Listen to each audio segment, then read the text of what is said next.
भारत आणि व्हिएतनामनं आज डिजिटल तंत्रज्ञान, रेअर अर्थ खनिज, वैद्यकीय उत्पादनांचं नियमन, सार्वजनिक क्षेत्रातील लेखापरीक्षण, डिजिटल पेमेंट प्रणाली आणि संस्कृती तसंच पर्यटन या क्षेत्रामध्ये एकंदर 13 सामंजस्य करारांवरती स्वाक्षऱ्या केल्या.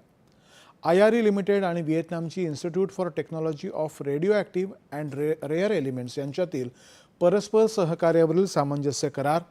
भारताचं संस्कृती मंत्रालय आणि व्हिएतनामचं संस्कृती, क्रीडा आणि पर्यटन मंत्रालय यांच्यामध्ये 2026 ते 2030 साठीचा सांस्कृतिक आदान प्रदान कार्यक्रम, भारतीय रिझर्व्ह बँक आणि स्टेट बँक ऑफ व्हिएतनाम यांच्यामध्ये पेमेंट प्रणाली आणि डिजिटल पेमेंटमधील नवोन्मेष क्षेत्रातील सहकार्य, भारताचं इलेक्ट्रॉनिक्स आणि माहिती तंत्रज्ञान मंत्रालय आणि व्हिएतनामचं विज्ञान आणि तंत्रज्ञान मंत्रालय यांच्यामध्ये डिजिटल तंत्रज्ञान क्षेत्रातील सहकार्यासाठीचा सामंजस्य करार, पर्यटन क्षेत्रातल्या सहकार्यासाठी भारताचं पर्यटन मंत्रालय आणि व्हिएतनामचं क्रीडा, संस्कृती आणि पर्यटन मंत्रालय यांच्यामधला सामंजस्य करार, बृहन्मुंबई महानगरपालिका आणि हो ची मिन सिटी पीपल्स कमिटी यांच्यामध्ये मैत्री आणि सहकार्य प्रस्थापित करण्यासाठीचा सामंजस्य करार, चाम हस्तलिखितांच्या डिजिटायझेशनसाठी संस्कृती मंत्रालयाच्या ज्ञान भारतम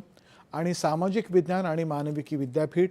व्हिएतनाम राष्ट्रीय विद्यापीठ, हो ची मिन सिटी यांच्यातल्या सामंजस्य करार यासारख्या करारांचा यामध्ये समावेश आहे. 3 दिवसांच्या भारत दौऱ्यावर आलेले व्हिएतनामचे राष्ट्राध्यक्ष